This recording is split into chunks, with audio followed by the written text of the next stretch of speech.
Good morning, good afternoon, good evening, depending where you are joining us in the world today. And welcome to another Breakout Solutions and Decrypting Crypto video.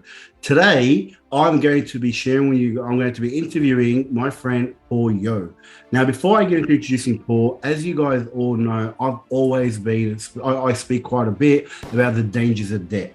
Consumer debt is one of the biggest dangers that most people get into, and they get trapped in it and enslaved to the system. Things like interest-free terms, buy now, pay later, all of these things get you trapped because what they're actually doing is they're actually diminishing your future income. By taking money out to buy a TV or a laptop or a car, these are not appreciating assets. You're literally stealing from your future self so you can pay for things now. So one of the things I really advocate for is delayed gratification. You need to buy a new TV? Save up for it. You need to buy a new car, try and save up for it. Have the money to pay for these things outright so you're not enslaved to the system. Now, having said that, there's always ways to utilize the system to create wealth. And this is why I brought Paul Yo on today so he can talk to us about how you can use debt to create wealth. Now, let me give you a quick introduction to Paul. Paul is he's a financial strategist, coach, and international speaker. Formerly a financial planner, he has over a decade of experience in the financial sector and wealth management. In his career, he's achieved some of the highest accolades in his profession, including certified financial planner, and has given advice to over 4,000 people in Australia. His knowledge on this subject spans into wealth creation, wealth protection, as well as retirement planning. While working for a major bank and on the path to financial freedom, his journey took a turn after his daughter was diagnosed with a genetic syndrome called Angelman Syndrome. As these things happen in life, right? So this had a huge impact on him and his wife, which drove him into personal development, where a new mission was born.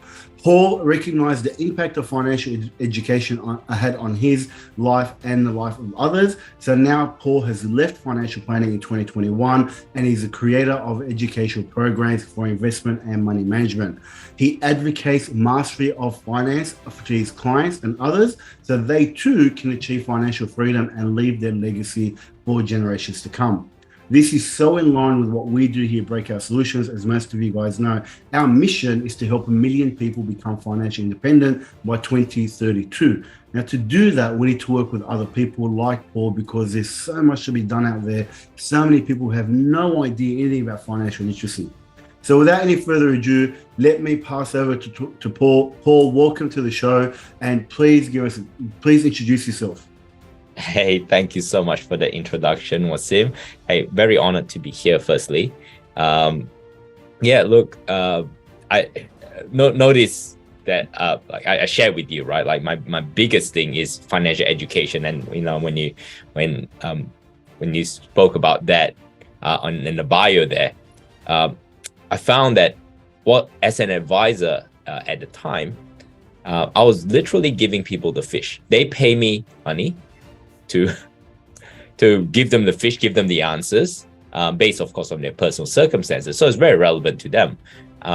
But what is really limiting was I'll see them year on year and year, and nothing's really changed.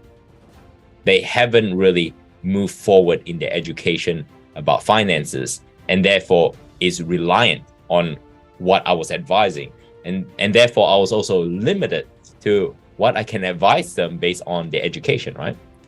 When I can say, wow, you can actually do this and this and this and this. Well, can't really talk about that because you're not educated that way. So that's why,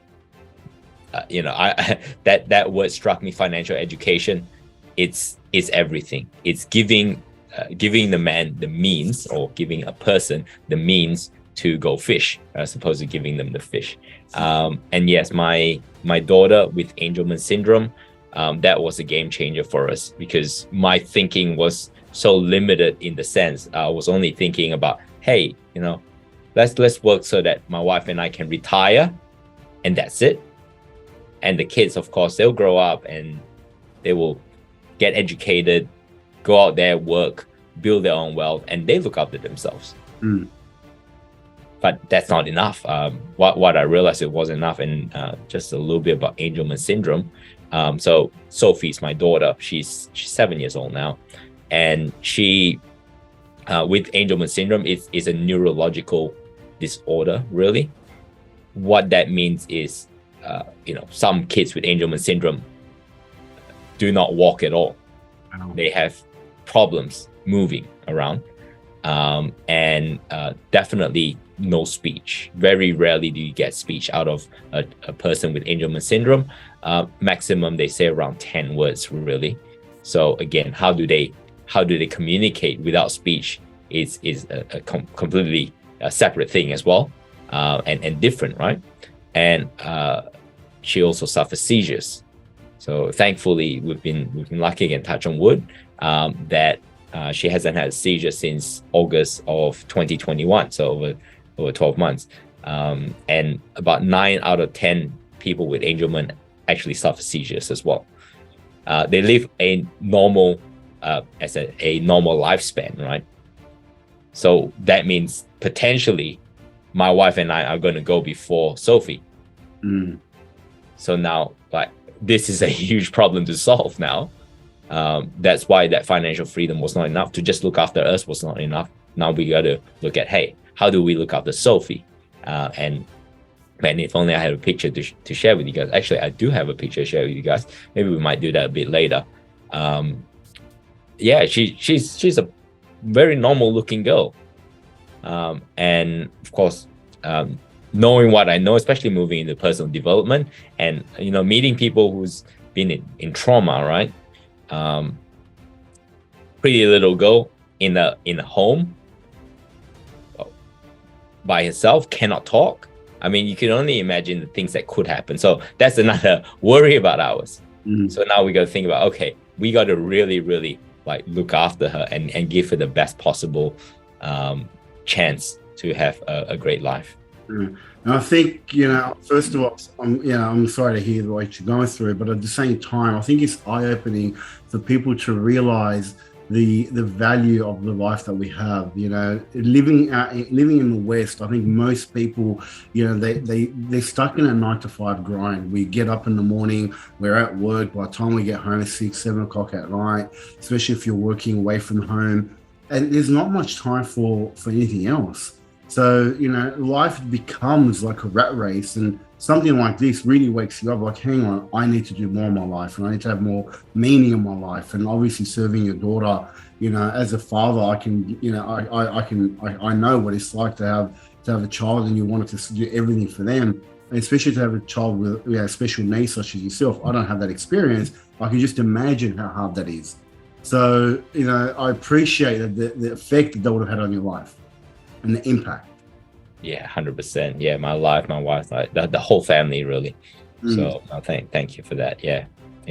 Look, tell me, I mean, you mentioned something earlier about debt and whatnot, and I think one of the biggest struggles in today's life, and we live in a consumerism society where whenever you go to the shops, whenever you go to a department store, whenever you go to a Harvey Norman's, whenever you go, even these days, I try and buy something on eBay for $20, and I was actually trying to buy a charging cable the other day. It was like $10, and they gave me a buy now, pay later option. And I was looking at this and I'm like, this is ridiculous. So tell me more about that and your experience as a financial planner, and from your knowledge, because I think one of the biggest problems we have in society today is the lack of financial literacy, and a lot of people don't understand how their financial behavior is actually impacting them and keeping them poor. Yeah, 100%. See, the first time for me that I experienced this, so I came from Malaysia, right? So I came here 25 years ago now, and I remember you mentioned Harvey Norman. That's why that sort of came to mind. So I've never seen department stores selling. Harvey Norman sells furniture, appliances, TVs, all that stuff, and then they have 60 months interest free. I was like, how does that work, right? And when I saw that, I go, this is the first time I'm experiencing this, because growing up in Malaysia, you want to buy something. Of course, they have credit cards and all that. But normally you go to the shop, you pay for it and you buy it. There's no interest free, none of that sort of things. And of course, I think it was around just before COVID, all of these buy now, pay later started popping up. And if we go back to history, like credit cards came up in the 80s, right? And then into the 90s, they became really normal. And of course, interest rates were crazy back in the 90s. If some of you guys might be old enough to remember that. I was certainly young enough to remember that, but I was around, right? And of course, I was young too, and I remember my dad was paying like 20% interest on his home, and and there was that home fund, which was supposed to be a government initiative to help people get into homes, and it was a fixed rate for 25 years at 20%. It was crazy. that crazy, right? 20% and fixed for 25 years. Yeah. So all of this sort of that getting what you want right now instead of delayed gratification, which, again, I think some of your viewers here would know that experiment about the marshmallow and the kids, right? And delayed gratification. We really need to be that kid that waits until the end so they can get the extra marshmallow. And that's actually life. That's a great metaphor to life. We want something, we got to work for it. And I'm a big believer in that, because if we get everything we want right now, what does it teach us? Probably not a lot.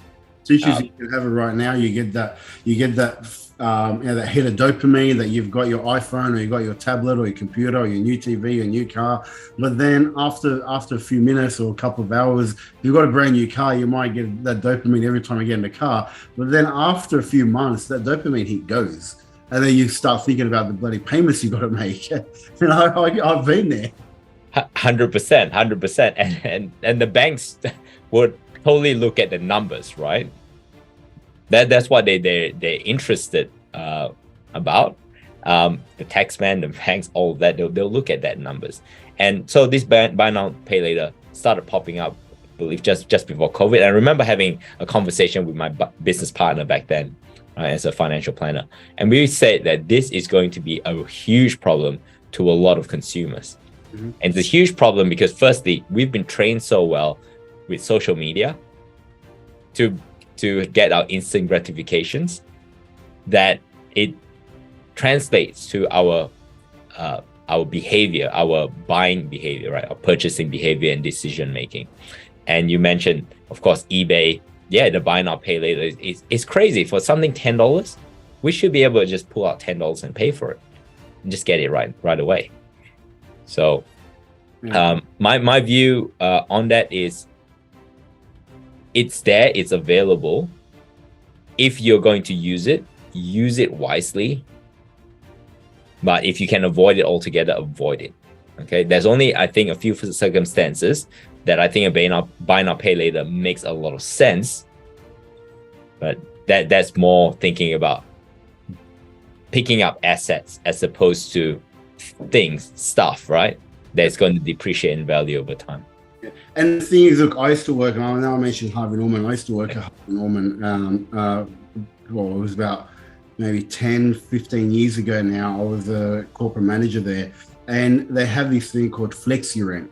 So you can buy a computer, but then you can flexi rent a computer, which actually means you don't own this computer, you're renting it, you're paying double the price, but they package all this insurance and everything goes wrong with it, but you end up paying double or even triple the price. And the amount of people they used to buy that, and the salesperson was incentivized.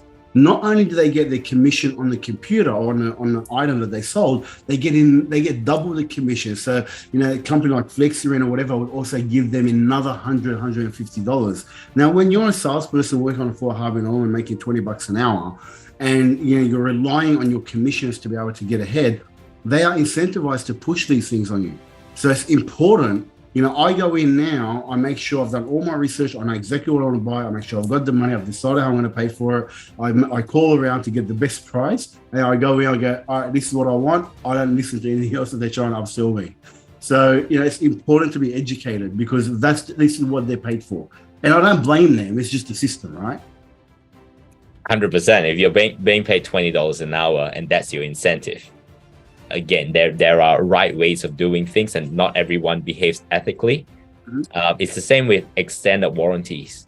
Yeah. So for people living here, so we're based in Australia, right?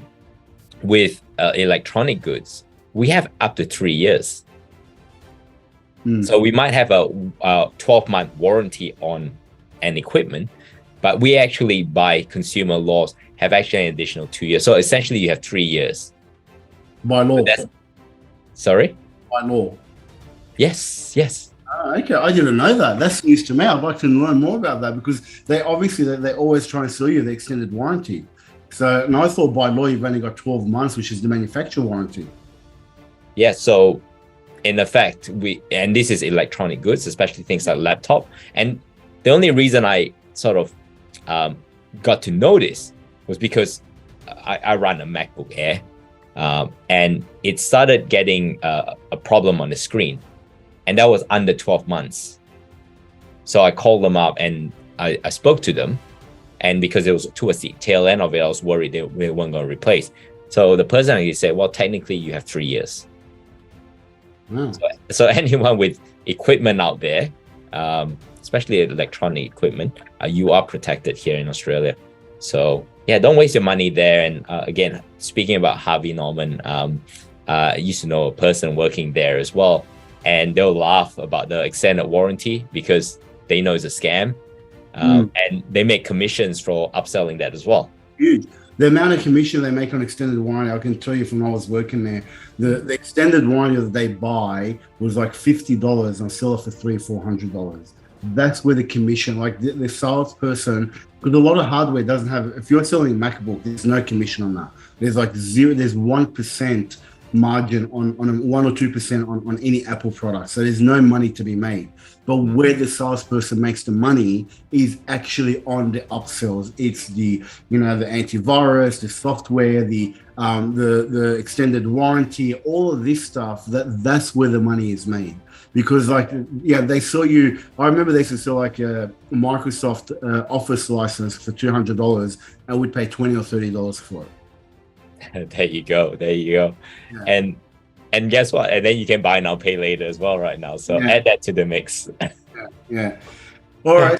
We're not talking about consumer debt. So I understand we've already spoken a little bit about that. But let's move on to home debt. My personal opinion, especially when you're living in Australia with our laws, is, when you buy a house, that's a sinkhole.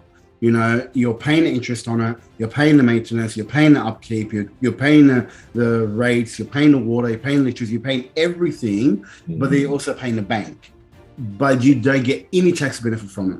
So I was in a home loan previously before I learned all of this, and now I'm more of a rent-invest person. So I'd rather rent my home where, especially if I work from home, I can actually deduct some of my rent as a tax because, my office is a part of the house and everything I spend on that, my rent, my electricity, my water, everything becomes tax deductible because I'm working from home. But everything from an investment property is different, right? So tell us about that and what your opinion is.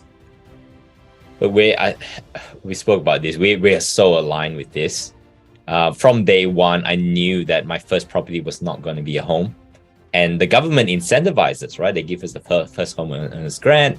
They give you a lot of building grants, all of this to get your first home. Now, and I would also, go on. In this 40-60 split, right?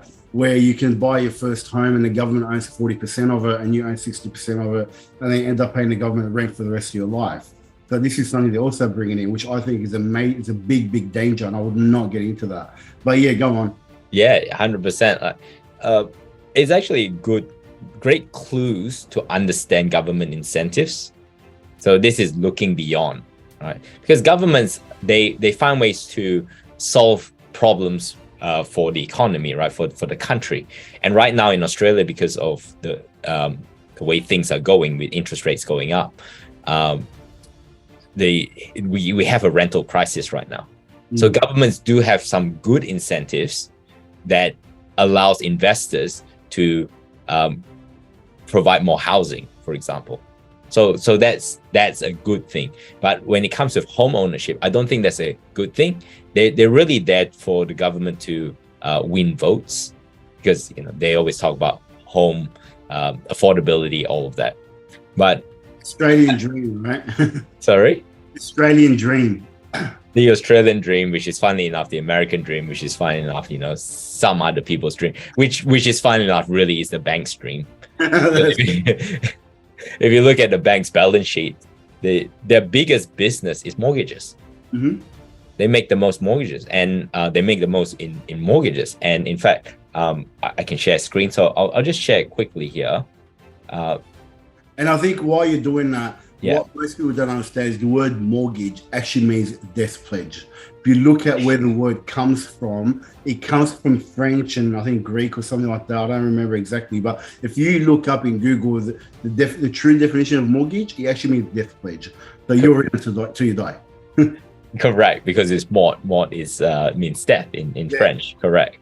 And this is again, you can pull this up online, look this up. Very interesting stats around here. So this is the average new home loan size for owner occupiers.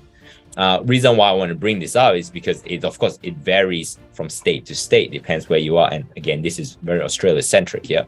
And nationally, you can see here what the average loans are. So when we look at, and I apologize if this is a little bit small, if we look at then a mortgage, right? So let's look, they seem to be around the 5 to 600 mark. Mm-hmm. Let's look at $500,000. It's easier to just have a look at this number.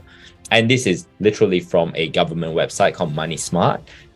Is a great website to sort of get started in your financial education journey. And if you look at this, if you were borrowing $500,000, and according to Money Smart, the average interest rates for a mortgage is 4.94%. So let's just plug that in. And most loans are around 30 years. I don't see too many written at 25 years. And in fact, they're even coming up with 40-year loans now. Oh, yeah. So it's crazy. It's crazy. But at the moment, if you're looking at 4.94%, you're looking at 2,666. The devil's number here, per month that you are paying out of your pocket. And as you mentioned, you get zip for it. It's just literally money out the door. Yes, you do get a home to live in. Yeah, fair enough. I don't take that away from you guys. But of course, interest rates are rising. And, unlike our friends in the US, in Australia, you cannot actually fix your mortgage rate for longer than, probably the longest you can fix for is 5 years. So what that means is this will change. And as interest rates are going up right now, it's likely going to be more. So let's look at that scenario as well. But before I do here, look at this. If it took 30 years to pay off this mortgage, in total, a person from 500,000 would be paying just under $960,000, and of which about half the chunk is interest. So you paid almost double. Yeah. And of course, Money Smart is quite intuitive. The creators of it, good on them for adding the 2%, because yes, it's likely to go up 2%. Now, according to a lot of banks, and in fact, Westpac, one of the big banks, actually mentioned in one of the articles that they believe and predict that interest rates this year will go up to 4.1% before easing next year in 2024. Again, look it up. Different banks have different numbers, but 4.1 was what came up for me. And even the Commonwealth Bank just came out. And I put up a video, like a short video on my Facebook, I think last week or week before, where one of the executives in Commonwealth Bank was actually saying this year in Australia we're going to have 800,000 mortgages going from 2% to 6% overnight. This is coming this year in Australia, because a lot of people back in the pandemic, they fixed their mortgages at 2% for 3 years, and now they're going to mature. So like you said, in the next 800, imagine that 800,000 mortgages tripling in interest rates overnight for a lot of people out there. Yeah. And some of them may not have $500,000 in mortgage, because again, look at that first chart there. The average, again, depending where you live, like you're in Sydney, and Sydney's the highest, right? With average mortgages, it's going to come and bite 100%. And when we look at this is 6.94. Now, if we look at 4.1%, right? 4.1% being what they predict, and this is the cash rate. On average, is roughly, the bank have roughly a 2% markup from there on average for homes.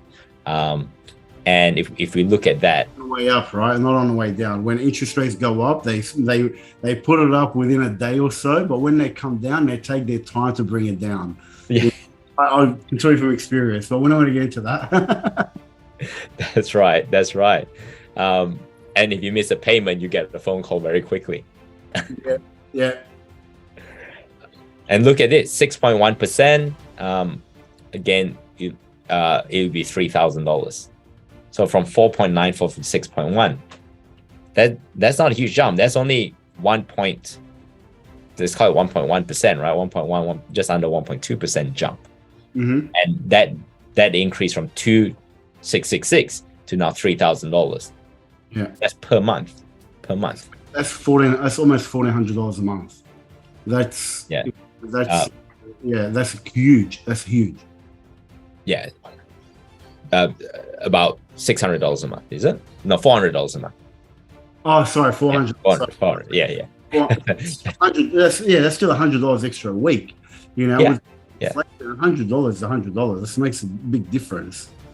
100%. And if you look at $400 a month over a year, 4 times 12 is, that's almost $5,000, right? 4.8.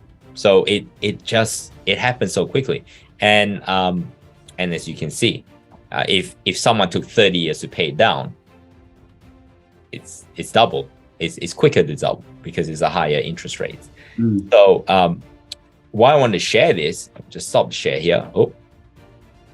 Why I want to share this, that was part of my presentation. They're the Chinese words, which is something we can touch on later on.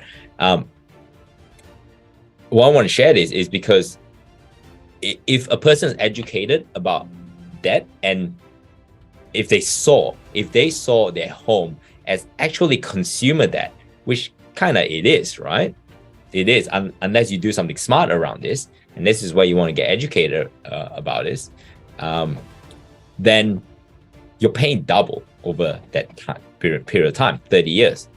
Now, I believe most people, I believe most people, right? This is my belief, because again, like speaking to so many people, giving advice to so many people, looking at their financial situation, a lot of people can cut out a lot of things and can find ways of building their wealth on the side, even though they're working full time. Mm-hmm.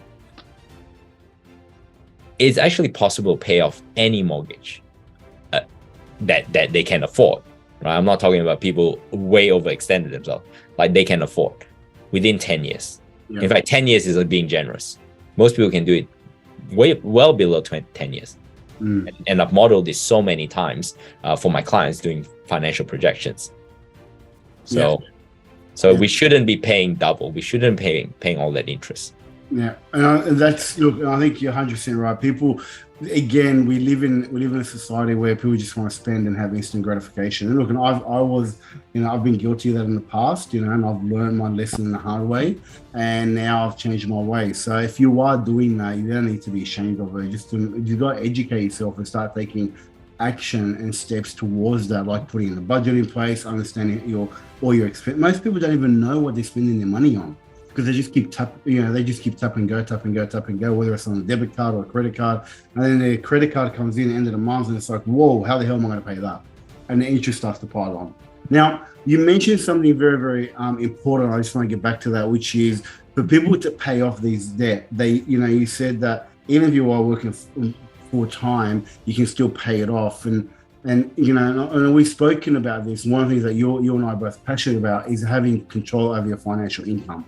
Of your income, and to do that, sometimes having a side hustle before you go into a business is one way. So what are your views on that? What are your views on people having side hustles and things like that? the best advice that was given to me by a mortgage broker, and I was in my, oh man, am I 30? No, I was in my 20s at the time. When I bought my first investment property, he says, Paul, and this is also a family friend, right? Everyone should have a business on the side, regardless. And it was the same for his son. So his sons, right? And his daughter-in-law, who actually worked with me as well. And she had a side business at the time, and she was working full-time. So everyone should have, right? Or I would say must have a side hustle. And it doesn't have to be anything that takes a lot of time. So there are things out there that's possible to do without taking a lot of your time. What it does take is discipline and commitment, and get it done, find that extra income. Yeah.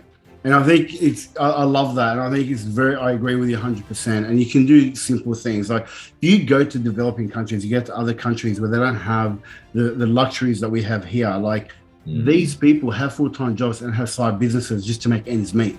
We can actually use the same methods that these people in other countries do to get ahead.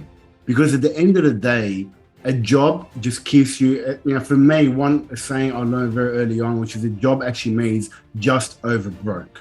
Now, when I heard that, it really resonated. As long as you're working for someone, you're actually working for someone else's dream and not fulfilling your own dreams. So it can either be, a pawn in somebody else's dream, or you could dictate the dream that you want to have in life. Yeah, 100%. I would also say don't look past. So we talk a lot about entrepreneurship, right? Don't look past the intrapreneurship. Yeah, I agree. Again, that depends on the type of employer you have, the industry, and if you're passionate about it enough, rather than going out and setting up your own business to compete with the company you just left. Why not become an asset to that company to the point that you actually start getting shares of this company where it will benefit you as you build and develop the business as well? You know what? I love that. And this is where I am today after 2020 and the financial mayhem I went through due to the pandemic. I came into Breakout Solutions and I was a client. And I recognize what the company's doing, and I recognize that that this company is actually doing good in the world. They're going to help people. So I did exactly what I did. Entrepreneurship. I said, look, I want to help you guys. How can I do? What can I do? Et cetera, et cetera. Step by step, I started off as a commission-only salesperson at the time. I was rebuilding myself, got into marketing, took on the marketing manager role, took on the head of marketing and sales, et cetera, et cetera. And then I'm a partner in the business. I'm a legitimate partner in the business. And then you find these businesses that have an entrepreneurial spirit. There's a lot of them out there today. And they want people who are going to come in and work their butts off and work towards the mission of the business. Make sure the mission and the business aligns with your mission and your values, obviously. But find a business that you're aligned with, get in there, show them value, and you'll be surprised. Like in our business now, that's the culture we're bringing. Any person who comes in and works for us, they prove, like we've had people who have accelerated from juniors to seniors in their role in 12 or 18 months. Like I literally just promoted a guy on Friday and he's been with us for 8 months. And that's his second promotion that he received in 8 months because he's so aligned with what we do and he loves what we're doing. He's going to have a bright future with us. Find those businesses and you can still achieve that. I agree with you 100%. 100%. And I love what you just said there, right? Promoted a person within the short span of time.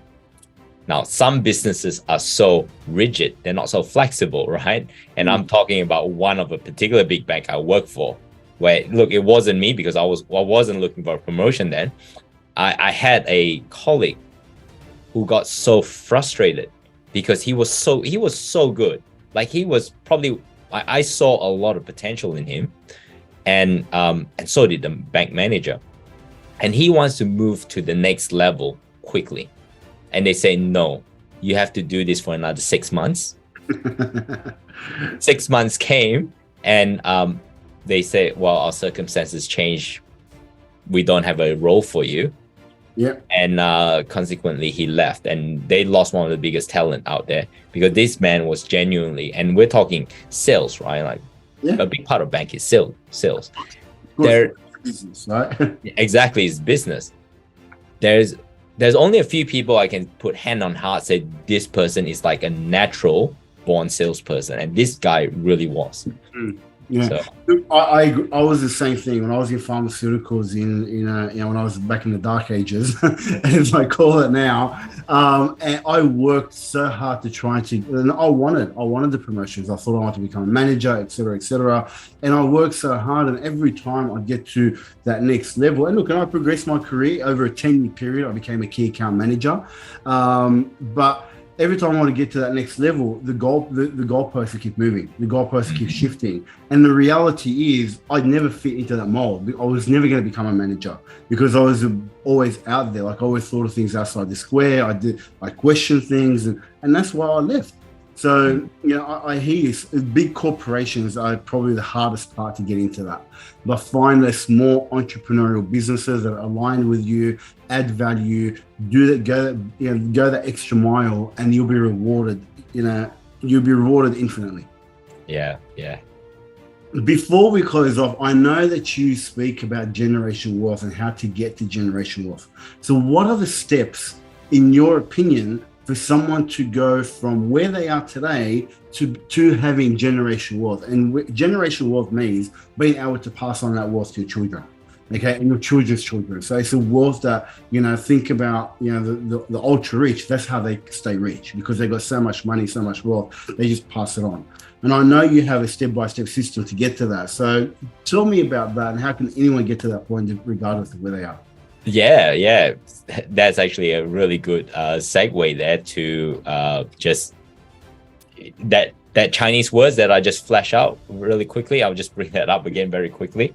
This is really not in the sequence of order of my presentation, but I'm just going to bring that out anyway.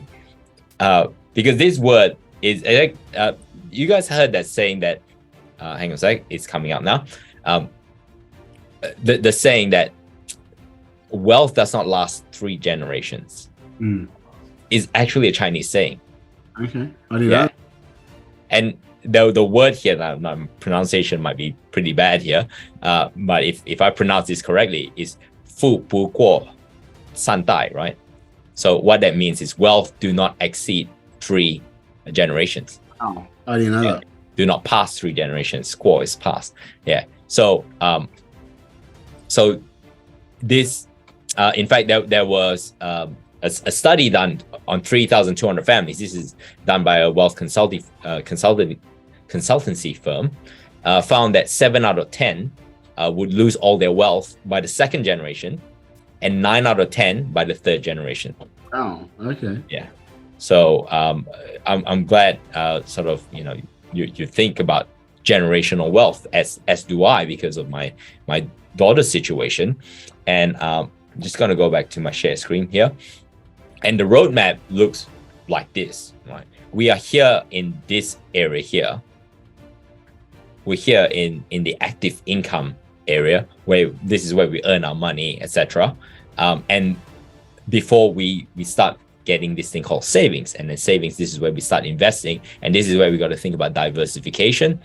And then beyond this is where you start getting, passive income. Like not all income is passive. You do still need to review them. So it's not fully passive, but it's passive in the sense that it doesn't require a lot of your attention once you get it all set up.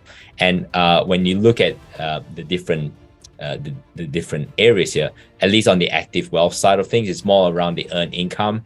Even in your business, if you're putting energy in, you got to be there. That is earned income, right? Yeah. Have some money management from there, then you have savings. Yeah. And then the next part, this is where on that, I think a lot of people, that you want to move from there to the next point so quick. And the reality is you need to understand that you're going to be there for quite a while to get to that last point. And you've got to understand that you've got to keep these fundamentals right. Like I've got a 17 and 19-year-old sons now who are just getting out in the workforce. They're starting university, they're working. And they came back from a trip overseas. They came back. They started working. I let the first week go by. They came back. They got paid, and I started buying all this stuff. And then that Friday night, I said, "Boys, come downstairs. We need to have a chat." And I said to them straight away, I got into the money management. I go, "You're earning money now. The habits you're going to create right now are going to shape your future.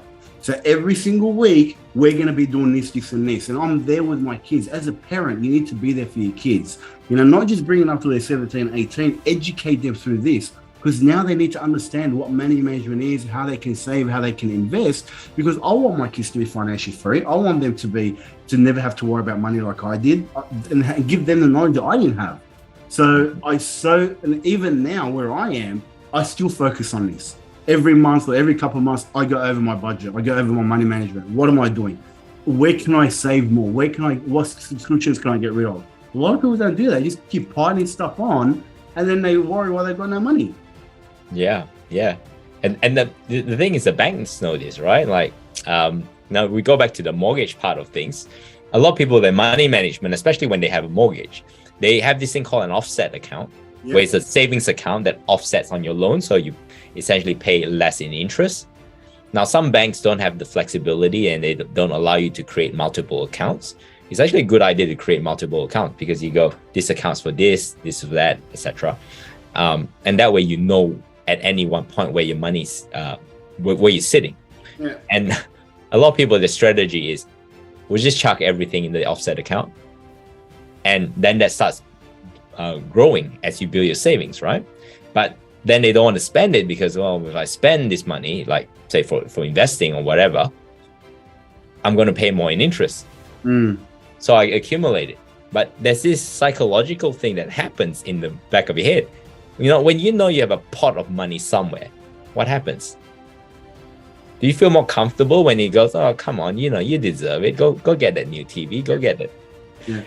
That new laptop that you probably don't need, or that new camera." Yeah. And this is where the money management and self discipline is important. Like, you can use, there's different opinions, right? I'm lucky right now where I don't have any mortgages where I need to worry about that. So I've got multiple accounts, and I separate all my income. I actually don't keep any money in the bank to start off with, but let's not go down that path. But if you are using that offset account, have the budget in place so that you can give yourself that splash money. Have 5 or 10% of your income per month going to splash money, so that you can have that satisfaction. We're not talking about being so frugal that you can't have anything in life. We're talking about money management. Savings, investing, splash money, giving donations. Like, I donate a portion of my income every single month. All of these things give you fulfillment. Money is a tool. Money is an energy. People forget that. Oh, I love what you just said there. 100%. Yeah. You got to have money that you go out there and you enjoy, because money is there for you to enjoy. But know that it's placed in a specific account where you can spend it all without guilt, because that's what you want. And you mentioned the donations, right? That's huge. Giving to people is one of the biggest things, and it doesn't have to be always in the form of money. Yeah. It can also be services that you provide for free. Maybe you go and give some of your time to charity, work in a soup kitchen or something like that. That's giving back to society. So I really love that. Now, I know in the interest of time as well, I'll speed through this one quickly as well. Oh, hang on a second. You've taken the screen. I took the screen off. Sorry. I'll just share this again. Apologies. Hit the wrong button there. Screen is just loading. Just give it a second. Okay. So the second part here, which is what we were talking about, what do we do with that, is diversify that money. Now we got to think about diversification. Not all eggs in one basket. So even with our conversations there, and of course, I'm talking in general. Of course, everyone has different goals. So this is really in general here, and definitely not giving financial advice when it comes to this sort of things. When we look at this, that saying, right? Don't put all your eggs in one basket. That is so true in everything in life. and especially with money and how we invest. Because if you think about it right now, with the way the world's going right now, there is a very, very high risk that, and we've seen this, right, in the last 12 months, the stock markets, the share prices come tumbling down. Yeah. Crypto's come tumbling down, right? Crypto. Yeah. Yeah. These And opportunities, for those that know what they're doing, right? They're not necessarily there. People get scared and they get out. And this is where, as Warren Buffett says, when people are fearful, be greedy, or when people are greedy, be fearful. And unfortunately, we see this, especially in the crypto market. People are like, no, I'm going to wait till Bitcoin starts going up. And what I don't realize is when Bitcoin starts going up, you're chasing a bullet train. You're literally chasing a bullet train. So you're better off while the bullet train is parked and suppressed is when you want to get on, right? When it's at the station, not while it's running. So I think what you're saying, a lot of people don't realize that there's cycles. And I think that's the important part of the education. 100%. And it is education at the end of the day. The more we know what's available and how investments respond to different market conditions, the better equipped we are to then diversify and allocate our funds in different pockets. Yep. So that's why there's cash, there's term deposits, there is ETFs is very popular, right? Or managed funds, or in the US, they call them mutual funds there, stocks or shares as we call them here in Australia. And then of course we have things like, and then property, don't forget property. And then we have things like options. Options are a very interesting vehicle, I find, to actually generate income on sometimes even static investments, like some stocks, they don't pay you dividends. Or while you're waiting for the dividends, how can you create cash flow from there? Options are actually a great strategy for that. And then of course, business, we mentioned business, a side hustle, right? Business are great because one great thing about business, unlike stocks, unlike property, unlike anything mentioned here, is that you can actually make changes in your business to respond to market situations. You can't go to a stock that you own, let's say you have Apple stock. You can't go to Apple and say, hey, Apple, you should change your advertising here. They won't do anything. You just got to ride through it. So that's why I find business in a great vehicle. Or if you're really good at this, maybe even own businesses, right? And do that. And of course, you got the crypto and NFT space, which again, if we're talking next generation, we're talking generational wealth, which is the next slide here. When we think about financial freedom and beyond, which is now generational wealth that goes to your children's children, and you want that to last. You cannot see past crypto, because that is the new generation. Even real estate now are using NFTs in the US, of course, and it's going to come all around. Here in Australia, one of our partners doesn't use NFT, uses crypto and has fractional property purchases. So you can buy part of the property. You can get into there's so many things in so many different ways. So I agree with you. It is in America, and it's starting here in Australia. It is starting. They're using contracts there, yes, and of course fractional ownership that actually has been around for a while, but now being tied to crypto and potentially to NFTs and then into the metaverse. That is such a huge space. Such a huge space. So I tell people buying property in the metaverse is like my parents and even my grandparents. Not that my grandparents are from Australia, but it's like people's grandparents here in Australia buying land back in the 60s. Buying land in the metaverse right now is, in my opinion, similar to that, because it's going to be huge in the future. But you've got to know which land to buy. So yeah. 100%. And this is where the education come in. Like again, like what I just presented here, and I'm sure Wasim, you do the same as well. Like everybody needs to get their education right. The more you know, the better decisions you can make. And we're not here to say, hey, you should buy this, you buy that, etc. I'm definitely not someone who does that, because firstly, it's not my place to tell someone what to do. But certainly with more education, with being up to date with what's going on around the world, man, the world's our oyster here. Yeah, I love it. Paul, thank you very much for your time, man. I really, really enjoyed that. I'm sure our viewers are going to love it. We'll make sure it goes onto every platform as we can. I'll send that to you. Now, if someone wants to get in contact with you and want to find out more about what you do, how do they contact you? Easiest, look me up on Instagram, on even Facebook. My handle is Paul T Yo. So Paul T for Tango, Yo, Y-E-O. And you can find me there. Hey, connect and say, hey, you know, I'll watch you on Wasim's platform. Let's connect. You have some questions. Yeah, definitely jump on. Also, my YouTube channel, again, same handle. I am starting next week. Starting tomorrow. Sorry, we're this next week already. Starting tomorrow, Tuesday nights, 9:30 p.m. Melbourne time, Sydney time. I'll be running my Facebook lives from on. So this is new. I literally just announced this on my other platforms. So this is new. Yep, 30 minutes. I'll be there live. We'll talk about some up-to-date topics about money. Yeah, drop in, watch, drop a question. Yeah, awesome. Happy to connect. Beautiful, guys. We'll make sure we put the links to some of Paul's social media platforms. Please follow him on Facebook, on Instagram, YouTube, etc. Paul, mate, I've known you for a couple of years now. I love what you do. I'm sure we'll be in touch again and see how else we can work together to spread this knowledge to more people. So, yeah. Thank you for having me, and I love the mission that we're in, and we're in together. Yeah, absolutely.